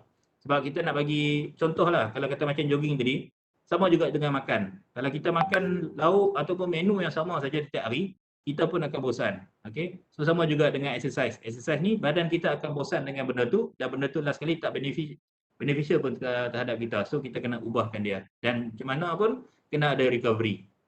Okay? Kena ada rest, waktu rehat. Sebab part of training adalah recovery. Selalunya kita akan bagi rehat istilah 48-72 jam lah.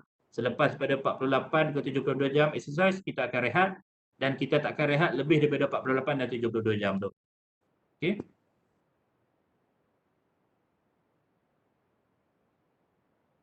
Okey, pandangan tuan berkenaan dengan kesan penggunaan mesin gegar ataupun sauna.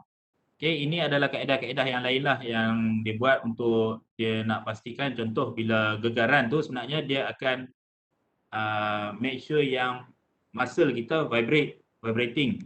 Dan untuk sauna tersebut pun dia akan heating kita punya muscle so that kita akan banyak keluarkan air, bukannya keluarkan lemak tapi keluarkan air. Okey, dan muscle kita akan lebih panas dan so kat situ pun akan buat kita punya blood vessel, salur darah kita lebih membesar. So kalau kata kerak pun tak disarankan. Sekali-sekala boleh lah. Tapi dia tengok juga pada kadar intensity. Selalunya untuk yang tu intensity dia kita tengok pada adaptation orang tu sendiri. Macam saya tak boleh tempat yang terlampau panas. Sebab apa? Mungkin saya mengalami masalah darah tinggi. So sauna adalah tidak bersesuaian untuk saya. Okey, so kita kena tengok keadaan kita macam mana. So intensity selalunya bergantung pada orang lah. Orang yang dah biasa dengan keadaan yang panas tu, benda tu mungkin adapt dengan dia dan benda tu jadi mudah untuk dia. So dia nak adapt benda tu. Okey. Selalunya lah kalau kata untuk sauna ni kita selalu akan check dulu BP. Okey, blood pressure kita sama ada bersesuaian ataupun tidak. Dan mesin gegar tu memang ada buat dan dia pada kadar yang sederhana sajalah. Dia tengok juga tahap frekuensi gegaran tu macam mana. Ada yang sampai tinggi sangat. Okey, ada yang just dia punya frekuensi dia rapat so dia tak nampak macam bergegar tapi sebenarnya bila kita duduk atas tu kita akan betul-betul bergegar.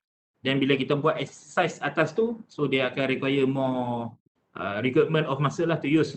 Okay, untuk mesin yang gegar tu. So yang tu antara method exercise lah. So boleh digunakan juga, tak ada masalah. Sekiranya kita mengalami masalah kekurangan sel darah merah akibat buah pinggang menyebabkan pergerakan kita sangat terbatas dan cepat penat dan terjungak cekap. Apakah exercise yang sesuai untuk masalah ini? Okey, untuk exercise selalunya kita akan dapat, selalunya untuk trainer dia akan dapatkan prescription daripada doctors apa yang dia boleh buat dan tidak boleh buat. Dan selalunya untuk exercise yang melibatkan dia buat rasa cepat tercungap ni, selalunya kita akan buat exercise yang very basic things. Contoh, kita akan buat exercise untuk cardio yang mana dia just hanya kayuh pada intensity yang sederhana saja. Just slow kayuh. Sebab apa kita nak kat situ ada pergerakan. Kalau kata untuk upper body, contoh yang lain, dia just buat clapping saja. Macam buat jumping jack tapi dalam keadaan duduk, dia just move saja macam ni. Okay. Yang mana kadar intensity dia tidak masuk ke moderate. Dia just dalam keadaan yang slow saja. Yang kita nak just hanya pergerakan dan juga pernafasan dia dalam keadaan yang steady saja. Just ada pergerakan saja. Contoh yang saya buat ni, clapping atas. Okay. Kemudian saya buat bicep curl. Kemudian shoulder press. Okay. Tambah beban sikit. Keadaan steady saja yang mana tempo dia slow, tak laju. Okay. So kat sini yang saya beritahu tadi balik, ada pergerakan tapi pergerakan tersebut tidak meningkatkan kadar pernafasan yang terlampau tinggi sangat.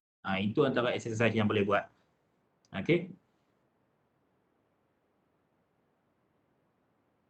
Dan juga untuk yang tu, exercise tu dia kena kerap minum air lah. Okay. Untuk at least tidak bagi beban terhadap buah pinggang tu untuk dia nak operate nanti. Untuk dia nak operation. Untuk dia nak bekerja. Okay.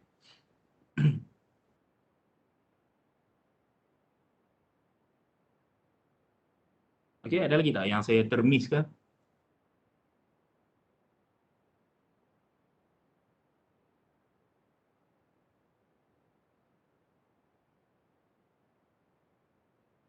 Okay. So last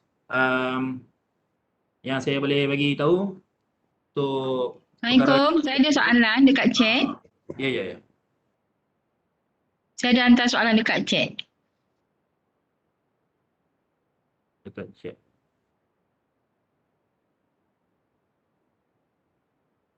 Atau saya tanya je lah boleh? Tanya je. Saya nak Soalan saya, kiranya saya mengamalkan berpuasa lah Berpuasa untuk mengurangkan berat badan tanpa bersenam. Saya puasa je tanpa bersenam. Adakah cara ni betul? Dan ada kesan dia pada yang tadilah dari segi kecergasan, kelenturan dan sebagainya. Terima kasih. Baik, sama. Okey, bila kita berpuasa, kita akan mengurangkan kalori intake terhadap badan kita. So, ada tak penurunan berat badan? Penurunan berat badan akan ada. Okey, sebab apa? Kita kurang mengambil tenaga, kurang kalori intake kurang dan juga kita burn kalori dengan remaining kalori saja yang ada dalam badan kita. Okey, cuma kesan terhadap kesihatan berdasarkan komponen-komponen tadi, macam komponen 5 komponen tadi tu, dia tak memberi kesan lah. Okey, sebab apa? Bila kita berpuasa dan kita tak buat cardiovascular training, so badan kita just berpuasa saja, so dia tak ada penekanan terhadap jantung kita. Okey, kemudian kedua, bila kita berpuasa, puasa hanya mengurangkan kalori tapi dia tidak memberikan kesan terhadap kekuatan, muscular endurance, flexibility, dan dia hanya memberi terhadap body komposisi tubuh sahaja. Yang mana komposisi tubuh kita kurang kalori dan kalori still juga bakar tapi tidak kepada 4 komponen tadi tu. So still juga kalau kata kita nak improve dekat yang 4 komponen tadi, kita kena trigger dia ataupun kita kena buat dia juga. Okay. So kalau kata hanya berpuasa, dia akan bagi kepada yang last tadi, iaitu komposisi tubuh dia akan memberi kesan. Okay. So itu antara kebaikan puasa lah. Okay. Tapi yang untuk 4 komponen tu dia tak bagi lah. Okay. Ada menjawab apa? Puan Syarifah Salbiah. Okey. Ya, terima kasih. Okey. Baik. Baik, terima kasih. Saya rasa kita buka soalan sehingga setakat yang baru tadi saja. Saya minta mohon semua untuk buka kamera masing-masing untuk sesi bergambar. Dan lagi satu, suka saya ingatkan di sini, link kehadiran telah pun dikeluarkan. Mohon semua peserta isi kehadiran masing-masing ya untuk kita berikan e-cert dan juga mata CPD.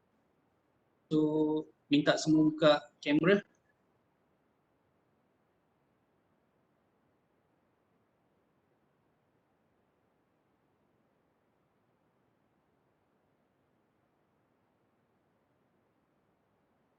Okay, buka semua ya.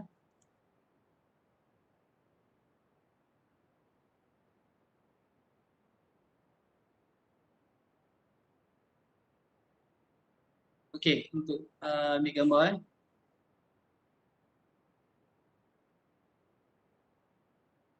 ada lagi yang tak buka tu. Sambil-sambil tu suka saya ingatkan kat sini ya.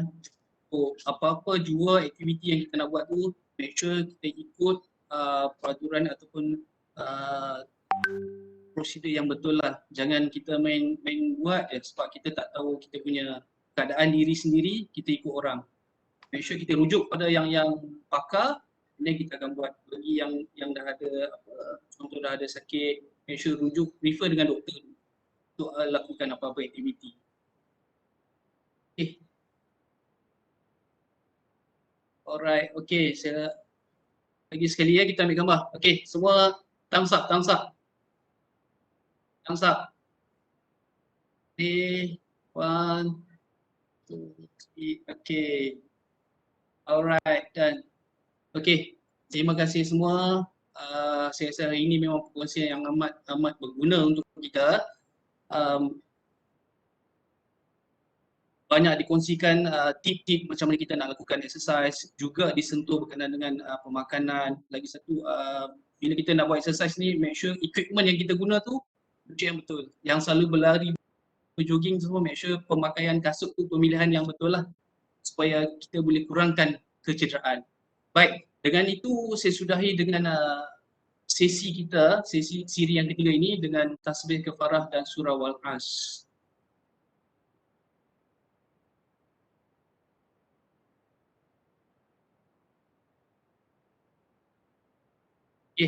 Akhir kata daripada saya, Muhammad Rizal Hashim daripada Pusat Sukan.